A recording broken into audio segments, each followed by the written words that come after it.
జనవరి 22న తెలుగు సినీ ప్రముఖ హీరోలు చిరంజీవి, ప్రభాస్ కు ప్రత్యేక ఆహ్వానం అందింది.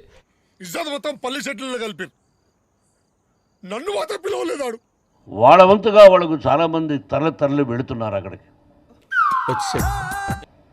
నాకు కూడా ఇన్విటేషన్ రావడం జరిగింది. ప్రోగ్రామ్ ఫస్ట్ నన్ను అడిగారు రాజా. వెళ్ళలేదా రాజా? భాషాభిమానమా బొంగ, హైట్ ప్రాబ్లం కానీ అన్ని సెక్యూరిటీస్ ఇస్తానన్నా కూడా అక్కడ పోవడానికి భయపడి వెళ్ళలేదు. ఫంక్షన్కి ఇన్విటేషన్ ఉందా? ఇన్విటేషన్ లేకపోతే నేను వెళ్ళనని మీకు తెలుసు కదా. అవునా? అరే పెన్ను పేపర్ తీసుకో. క్షమించని మంత్రం రాశాను. ఏమరా బాబులు మస్తు కామెడీ చేస్తుండే. అవును సార్. సాంప్రదాయిని సుప్పిని శుద్ధ పూసని. అయ్యి బాబోయ్, పిచ్చి బాగా ముదిరిపోయిందిరా మీకు.